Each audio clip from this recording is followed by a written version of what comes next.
When I moved into Willowbrook Gardens, I thought the biggest challenge would be convincing my neighbors that my collection of rare orchids wasn't a fire hazard. I never imagined I'd be dealing with Karen Pemberton, our HOA president, who had apparently appointed herself as the neighborhood's chief energy auditor.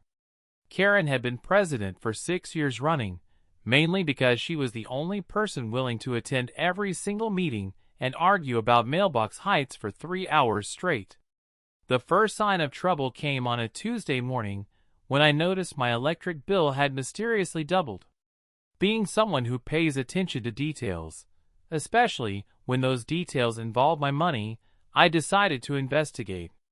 A quick walk around my property revealed something peculiar.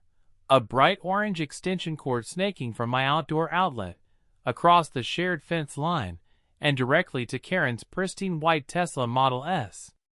I stood there for a moment, blinking at the audacity of it all. This woman, who had sent me 3 violation notices about my garden hose being the wrong shade of green, was literally stealing electricity from my house to charge her $70,000 car.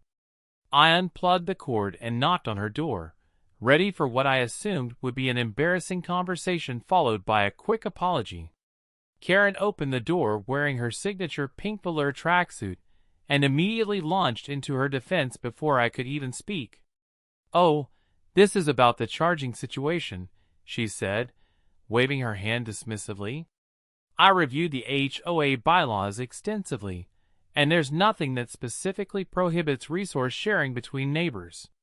In fact, I'd argue it promotes community spirit." She crossed her arms and tilted her head with the confidence of someone who had never been wrong about anything in her entire life. I explained that resource sharing typically involves asking permission first, and that my electric bill wasn't exactly a community fund. Karen's expression shifted to that particular look of righteous indignation she reserved for people who dared question her authority. "Listen, I'm doing important HOA work that benefits everyone in this neighborhood," she declared. "My Tesla needs to be fully charged so I can conduct property inspections and attend city council meetings. This is a business expense that should frankly be covered by HOA dues." The conversation deteriorated from there.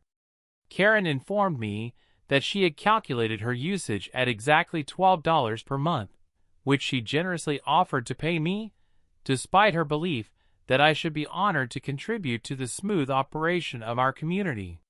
When I suggested she could charge her car at any of the dozen public charging stations within 5 miles, she looked at me like I had suggested she cook dinner over a campfire.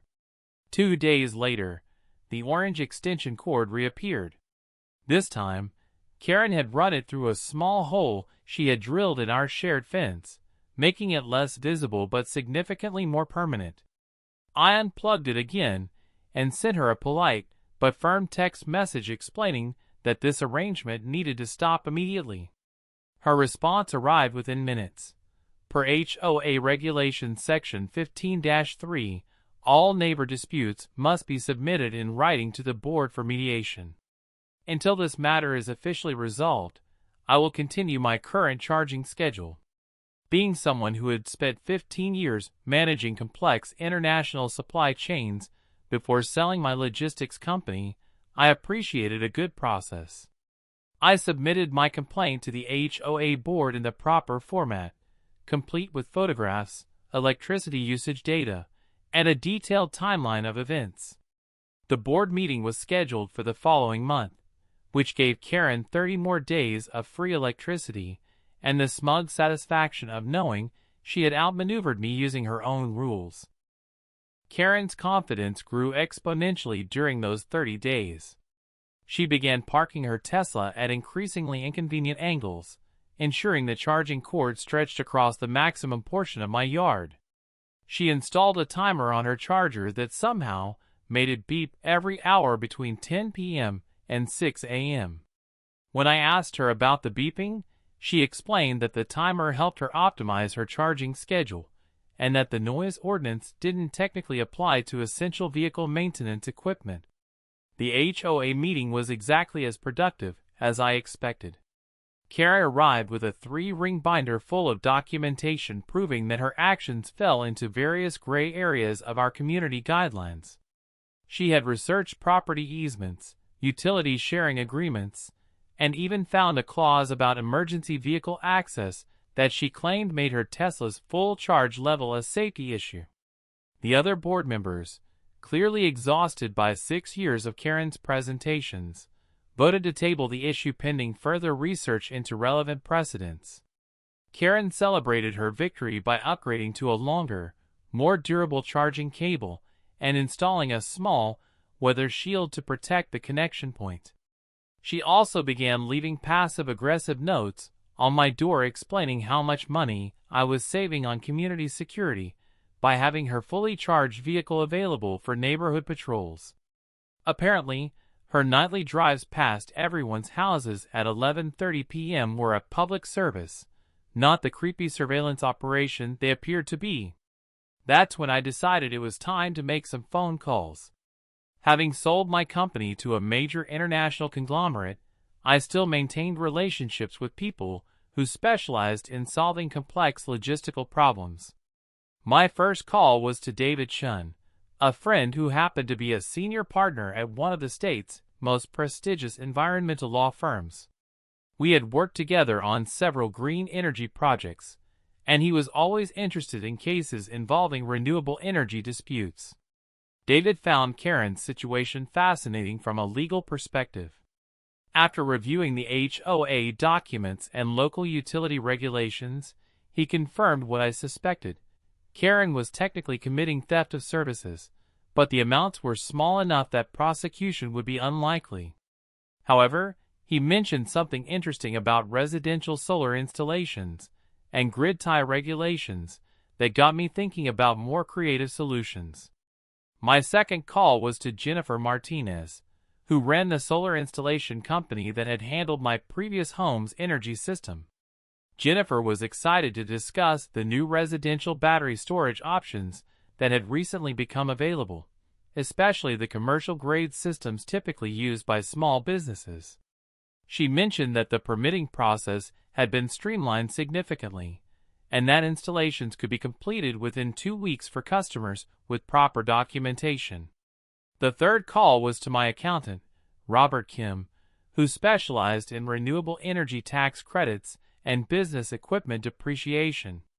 Robert confirmed that a home office with sufficient energy requirements could qualify for commercial-level solar installations, particularly if that office supported consulting work or other business activities.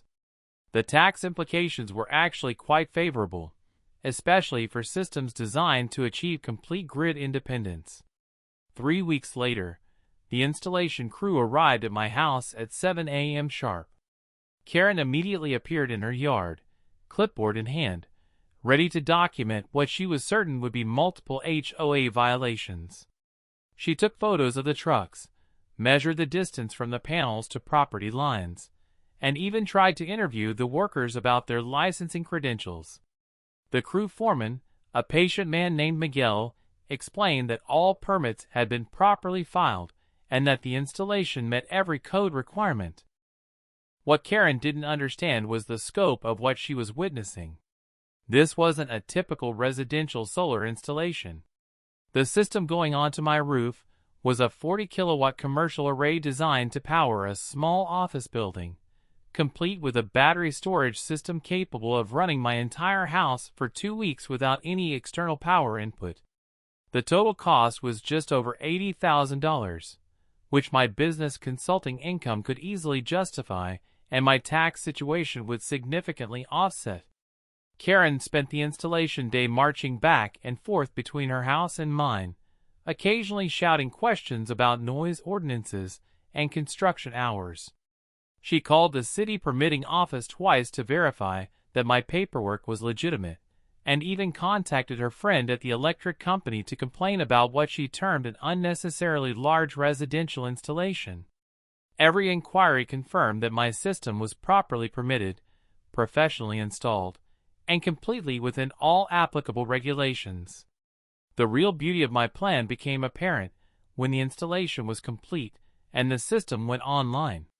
That evening, as Karen plugged in her usual orange extension cord, nothing happened. Her Tesla's charging port remained dark and lifeless.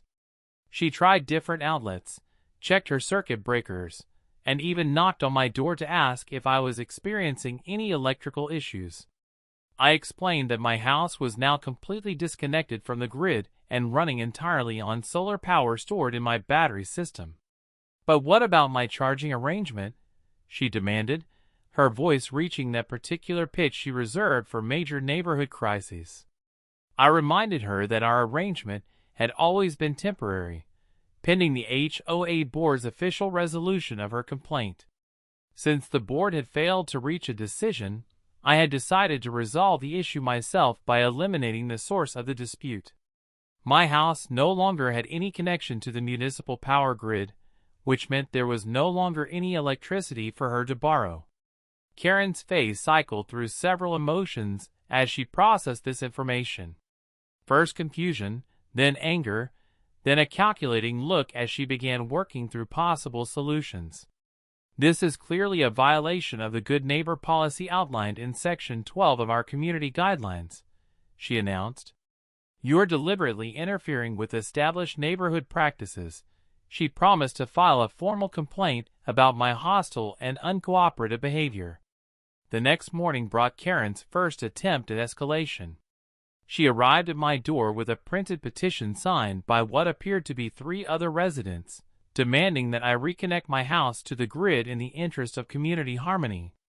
When I politely declined, she threatened to call the city about potential safety violations with my solar installation. I encouraged her to make that call, since all of my equipment had been inspected and certified by the same municipal authorities she claimed to represent. Karen's second strategy involved researching municipal codes related to solar installations and grid connectivity. She spent hours at the city planning office, convinced that there must be some regulation requiring homes to maintain grid connections for emergency purposes. When that search proved fruitless, she pivoted to investigating whether my solar panels created glare that might violate nuisance ordinances. She even borrowed a light meter from somewhere and conducted hourly measurements of reflected light from my roof throughout an entire weekend. Her third approach was more creative. Karen decided that since my house was now energy independent, I should be required to share that energy with neighbors who needed it, particularly neighbors who served important community roles like H.O.A. president. She drafted a proposal for the next board meeting suggesting that homes with renewable energy systems should be required to provide backup power during neighborhood emergencies. She positioned herself as a beta tester for this new community resilience program. The H.O.A. meeting where Karen presented her energy sharing proposal was standing room only, mainly because word had spread about our ongoing dispute. Karen arrived with a presentation that included charts showing potential community energy savings, testimonials from other neighborhoods with resource-sharing programs, and even a cost-benefit analysis proving that my solar system could power 3 additional houses during peak usage periods. She was remarkably thorough for someone who was essentially arguing for institutionalized theft of services. I listened to her presentation with genuine admiration for her creativity and persistence. When called upon to respond, I simply noted that my solar installation was designed to meet my specific energy needs, and that any excess capacity was already committed to charging the electric vehicle I was planning to purchase. Karen's eyes lit up at this news, clearly seeing an opportunity to resume our previous arrangement under new circumstances. After the meeting, Karen cornered me in the parking lot to discuss this electric vehicle development. "I'm sure we can work out the same neighborly arrangement we had before," she said, practically vibrating with excitement. "After all, we'll both be part of the electric vehicle community now, and it makes sense to coordinate our charging schedules." She had apparently convinced herself that my new car would somehow restore her access to free electricity. I let her maintain that delusion for exactly 2 weeks, which was how long it took for my new vehicle to be delivered.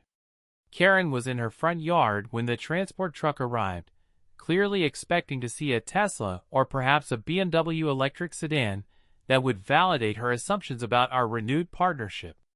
Her expression shifted dramatically when the truck's ramp lowered to reveal a midnight blue Lucid Air Dream Edition, a car that cost significantly more than her Tesla and charged at nearly twice the speed.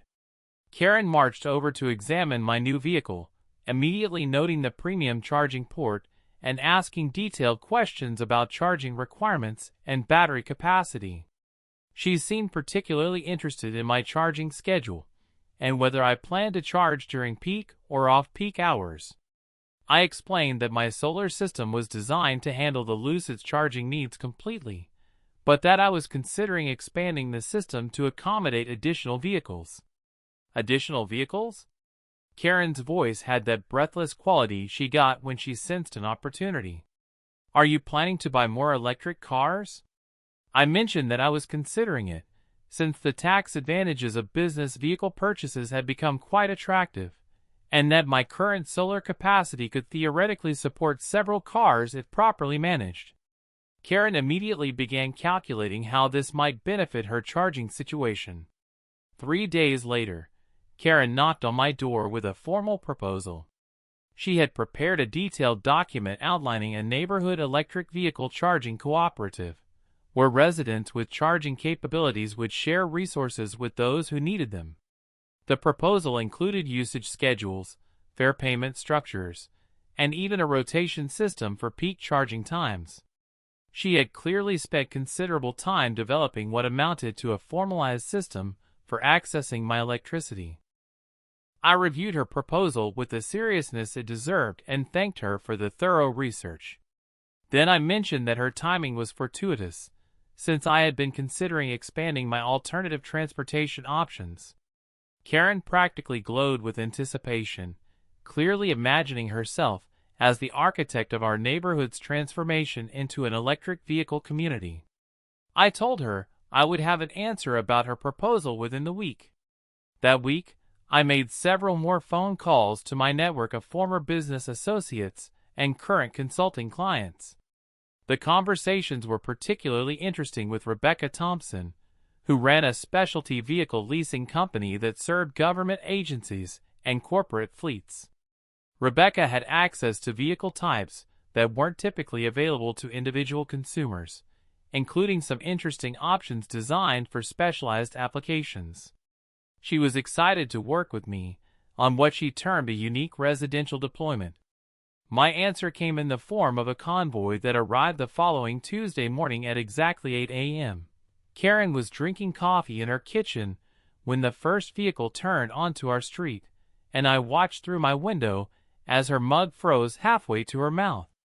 The lead vehicle was a massive electric bus capable of transporting 40 passengers, painted in official government fleet colors and bearing the logos of the Regional Transit Authority. Behind it came 2 electric cargo vans, a medium-duty electric truck, and an electric motorcycle that looked like it belonged in a science fiction movie. Karen rushed outside in her bathrobe as the convoy parked in my driveway and along the street in front of my house. The drivers began unloading charging equipment and consultation documents, while Karen stood transfixed by the sheer scale of what she was witnessing. She approached the bus driver, a uniformed woman named Patricia, and asked if there had been some mistake about the delivery location. Patricia consulted her paperwork and confirmed that this was indeed the correct address for the fleet lease agreement. She explained that the vehicles would be stored at this location during their off-duty periods and charged using the residential solar installation that had been specially designed for this purpose. All vehicles were part of a pilot program testing distributed charging infrastructure for electric fleet vehicles, and my property had been selected as the primary staging area for the regional demonstration project. Karen's face went through its familiar cycle of emotions as she processed this information, but this time the cycle included several new expressions I had never seen before. "This is clearly a commercial operation," she stammered, gesturing at the electric bus that was now dominating our previously quiet residential street. There must be zoning violations involved in storing commercial vehicles in a residential neighborhood. She was already reaching for her phone, presumably to call whatever city department handled these types of complaints. Patricia overheard Karen's concerns and helpfully explained that all of the vehicles fell within residential zoning allowances because they were classified as personal transportation rather than commercial equipment. The bus, for example, was legally equivalent to a large recreational vehicle, and the cargo vans were no different from work trucks that many residents parked in their driveways. The leasing arrangement was structured as a private vehicle sharing program, which fell outside commercial zoning restrictions. Karen spent the rest of the day on the phone with various city departments, trying to find someone who would agree that my new vehicle collection represented some form of violation. Each call ended with the same result: all vehicles were properly registered, appropriately insured, and legally parked according to municipal regulations. The charging equipment was part of my permitted solar installation, and the fleet lease agreement was a legitimate business arrangement that fell within residential use guidelines. That evening, Karen knocked on my door with a new approach. She had apparently decided that if she couldn't eliminate my vehicles, she might be able to benefit from them. "I've been thinking about your vehicle sharing program," she began, her tone artificially sweet. "As HOA president, I should probably test the system to ensure it meets community standards. I'd be happy to take the bus for a short trial run, just to verify that it doesn't create any safety issues for our neighborhood." I thanked her for the offer, but explained that the vehicles were part of a specialized pilot program with very specific usage requirements. The bus, for instance, was equipped with route monitoring systems that tracked its location and usage patterns for the transit authority's research data. All drivers had to complete certification programs and carry special commercial licenses. The insurance requirements alone made casual use impossible. Karen's expression tightened as she realized that my vehicles, unlike her previous target of free electricity, were completely inaccessible to her. She tried a different approach, suggesting that the vehicles created parking problems that affected the entire neighborhood. When I pointed out that all vehicles were parked legally on my own property or in front of my house, she pivoted to noise concerns about early morning vehicle movements. The next morning, Karen was waiting in her yard with a decibel meter when Patricia arrived to collect the bus for its daily route. She carefully documented the sound levels as the bus's nearly silent electric motor hummed to life, clearly disappointed when her measurements showed noise levels well below municipal ordinance thresholds. She tried to argue that the visual impact of large vehicles violated the neighborhood's aesthetic standards, but her own HOA bylaws contained no restrictions on vehicle size or type. Karen's frustration reached a breaking point when she realized that my vehicle collection was not only legal, but actively benefited the community. The electric bus reduced local emissions, the cargo van supported local businesses making deliveries with clean energy, and the entire fleet served as a demonstration of advanced transportation technology. Several neighbors had begun asking questions about electric vehicle options for themselves, clearly inspired by the daily presence of my fleet. 3 weeks later, Karen made her final attempt to regain control of the situation. She called a special HOA meeting to discuss what she termed the escalating transportation crisis in our neighborhood. She had prepared a comprehensive presentation about parking density, traffic flow patterns, and the cumulative impact of non-standard vehicles on property values. Her proposed solution was a new bylaw requiring board approval for any vehicle weighing more than 6,000 pounds. The meeting was Karen's masterstroke of bureaucratic maneuvering. She had researched the weight specifications of every vehicle in my fleet and calculated that her proposed restriction would eliminate all of them except the motorcycle. She presented her case with charts showing theoretical traffic impacts and testimonials from other neighborhoods that had implemented similar restrictions. Karen was clearly confident that she had finally found a way to force me back into dependence on grid electricity. I sat quietly through Karen's presentation, taking notes and nodding appreciatively at her thoroughness. When called upon to respond, I thanked her for bringing this important safety issue to the board's attention. I agreed that vehicle weight restrictions were a reasonable consideration for residential neighborhoods, and that her proposed 6,000-pound limit seemed well-researched and appropriate. Karen's confident smile suggested she thought she had finally won our extended battle. Then I mentioned that her proposal had prompted me to review the registration documents for all vehicles currently stored at my address. I had discovered that my electric bus, while physically large, was actually classified as a specialty recreational vehicle with a gross weight of exactly 5,900 pounds. The cargo vans were similarly lightweight due to their advanced battery technology, and the truck was technically a medium-duty vehicle that fell just under the proposed threshold. Karen's smile began to fade as I continued my response. I noted that her proposed weight restriction would, however, affect several other vehicles in our neighborhood. I had taken the liberty of researching the specifications of all resident vehicles, and discovered that her Tesla Model S, with its full battery pack and premium options, weighed approximately 5,300 pounds, safely under the proposed limit. But there was one vehicle that would be impacted by Karen's proposed restriction.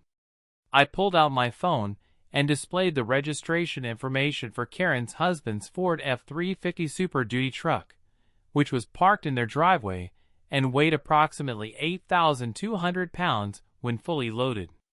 Under Karen's own proposed bylaw, her husband's truck would need to be removed from the neighborhood within 30 days. Karen's face went completely white as the implications sank in. She had spent weeks crafting a restriction specifically designed to eliminate my vehicles, only to discover that her own household would be the primary target of her new rule. Her husband's truck, which he used for his contracting business, would be banned from their property under the very bylaw she had just spent an hour advocating for. The room fell completely silent as Karen realized she had engineered her own downfall with typical thoroughness and attention to detail. She opened her mouth several times, but no words came out, her expression cycling through disbelief, horror, and the dawning recognition that she had been completely outmaneuvered by her own need to control everything around her.